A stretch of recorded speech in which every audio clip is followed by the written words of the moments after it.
তাদের পিতামাতা ও আত্মীয় স্বজনদের রেখে যাওয়া ধন সম্পদে পুরুষদের যেমন নির্দিষ্ট অংশ রয়েছে, একইভাবে নারীদের জন্য সে সম্পদে নির্দিষ্ট অংশ রয়েছে যা তাদের পিতামাতা ও আত্মীয় স্বজনরা রেখে গেছে। পরিমাণ অল্প হোক কিংবা বেশি, উভয়ের জন্য এর অংশ নির্দিষ্ট করে দেয়া হয়েছে। মৃত ব্যক্তির সম্পদ বন্টনের সময় যখন তার আপনজন, এতিম ও মিসকিনরা সেখানে এসে হাজির হয়, তখন তা থেকে তাদেরও কিছু দেবে এবং তাদের সাথে সুন্দরভাবে কথা বলবে। অনুবাদগুলো আপনারা শুনতে পান।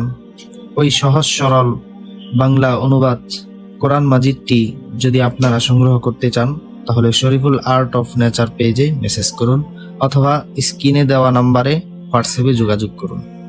এতিমদের ব্যাপারে মানুষের এটুকু ভয় করা উচিত, যদি তারা নিজেরা মৃত্যুর সময় এমনি দুর্বল সন্তানদের পেছনে রেখে চলে আসত, তাহলে তাদের ব্যাপারে তারা এভাবে ভীত শঙ্কিত থাকত।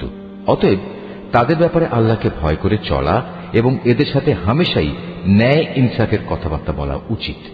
যারা অন্যায়ভাবে এতিমদের মাল সম্পদ ভক্ষণ করে, তারা যেন আগুন দিয়ে নিজেদের পেট ভর্তি করে। অচিরেই এই লোকগুলো জাহান্নামের আগুনে জ্বলতে থাকবে।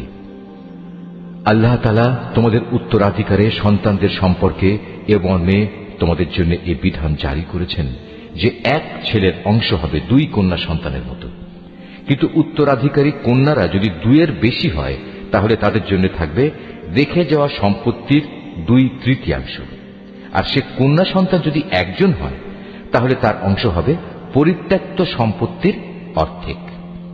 মৃত ব্যক্তির সন্তান থাকলে তার পিতামাতা প্রত্যেকের জন্য থাকবে সে সম্পদের 6/1 অপরদিকে মৃত ব্যক্তির যদি কোনো সন্তান না থাকে এবং পিতামাতাই যদি হয় তার একমাত্র উত্তরাধিকারী, তাহলে তার মায়ের অংশ হবে 3/1। যদি মৃত ব্যক্তির কোনো ভাই বোন বেঁচে থাকে, তাহলে তার মায়ের অংশ হবে 6/1। মৃত্যুর আগে সে যে ওসিয়ত করে গেছে এবং তার রেখে যাওয়া ঋণ আদায় করে দেওয়ার পরেই কিন্তু এই সব ভাগ বাটোয়ারা করতে হবে। তোমরা জানো না তোমাদের পিতামাতা ও তোমাদের সন্তান সন্ততির মধ্যে কে তোমাদের জন্য উপকারের দিক থেকে বেশি নিকটবর্তী। অতএব এ হচ্ছে আল্লাহর বিধান। অবশ্যই আল্লাহ তাআলা সকল কিছু সম্পর্কে ওয়াকিবহাল এবং তিনি হচ্ছেন বিজ্ঞ, পরম কুশলী। তোমাদের স্ত্রীদের রেখে যাওয়া সম্পত্তিতে তোমাদের অংশ হচ্ছে অর্ধেক, যদি তাদের কোনো সন্তানাদি না থাকে, আর যদি তাদের সন্তান থাকে, তাহলে সে সম্পত্তিতে তোমাদের অংশ হবে 4/1।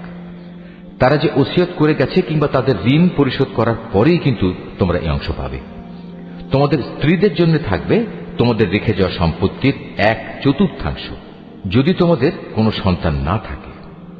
যদি তোমাদের সন্তান থাকে, তাহলে তারা পাবে রেখে যাওয়া সম্পদের 8/1। মৃত্যুর আগে তোমরা যা ওসিয়ত করে যাবে কিংবা যে ঋণ তোমরা রেখে যাবে তা পরিশোধ করে দেওয়ার পরেই এই অংশ তারা পাবে। যদি কোনো পুরুষ কিংবা নারী এমন হয় যে তার কোনো সন্তান নেই, পিতামাতাও নেই, শুধু আছে তার এক ভাই ও এক বোন, তাহলে তাদের সবার জন্য থাকবে 6/1। ভাই বোন মিলে তারা যদি এর চাইতে বেশি হয়, তবে মৃত ব্যক্তির রেখে যাওয়া সম্পদের 1/3 তারা সবাই সমান অংশীদার হবে। অবশ্য এ সম্পত্তির উপর মৃত ব্যক্তির যা ওসিয়ত করা আছে কিংবা কোনো ঋণ পরিশোধের পরই এ ভাগাভাগি করা যাবে। তবে কখনো উত্তরাধিকারীদের অধিকার পাওয়ার পথে তা যেন ক্ষতিকর হয়ে না দাঁড়ায়, সে কথাও খেয়াল রাখতে হবে, কেননা এ হচ্ছে আল্লাহর নির্দেশ, আর আল্লাহ তাআলা সর্বজ্ঞানী ও পরম ধৈর্যশীল। এগুলো হচ্ছে আল্লাহ তাআলার সীমারেখা। যে ব্যক্তি এর ভেতরে থেকে তার ও তার রসুলের আনুগত্য করবে, আল্লাহ তাআলা তাকে এমন এক জান্নাতে প্রবেশ করাবেন যার তলদেশ দিয়ে ঝর্ণাধারা প্রবাহিত হবে। সেখানে সে অনন্তকাল ধরে অবস্থান করবে। মূলত এ হবে এক মহা সাফল্য। অপরদিকে যে ব্যক্তি আল্লাহ তাআলা ও তার রসুলের নাফরমানি করবে এবং তার নির্ধারিত সীমারেখা লঙ্ঘন করবে, আল্লাহ তাআলা তাকে জ্বলন্ত আগুনে প্রবেশ করাবেন। সেখানে সে অনন্তকাল ধরে থাকবে। এটা হচ্ছে তার জন্য অপমানকর শাস্তি। তোমাদের নারীদের মধ্যে যারা ব্যভিচারের দুষ্কর্ম নিয়ে আসবে, তাদের বিচারের উপর তোমরা নিজেদের মধ্যে থেকে 4 জন সাক্ষী জোগাড় করবে।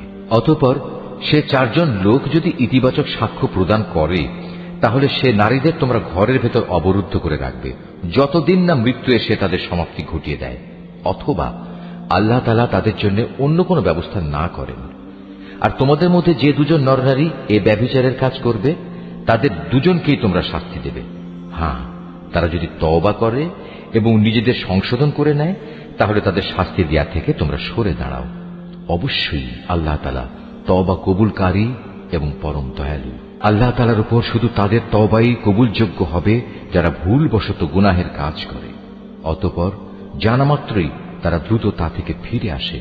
মূলত এরাই হচ্ছে সেসব লোক যাদের উপর আল্লাহ তাআলা দয়া পরবশ হন, আর আল্লাহ তাআলাই হচ্ছেন সর্ববিষয়ে জ্ঞানী, কুশলী। আর তাদের জন্য তওবা করার কোনো অবকাশ নেই যারা আজীবন শুধু গুনাহের কাজই করে। এভাবেই গুনাহের কাজ করতে করতে একদিন তাদের কারো দুয়ারে যখন মৃত্যু এসে হাজির হয়, তখন সে বলে, হে আল্লাহ, আমি এখন তওবা করলাম। আসলে তাদের জন্য কোনো তওবা নয় যারা কাফের অবস্থায় ইহুল্লাহ সাঙ্গ করল। এরা হচ্ছে সেসব লোক যাদের জন্য আমি কঠিন যন্ত্রণাদায়ক আযাবের ব্যবস্থা করে রেখেছি।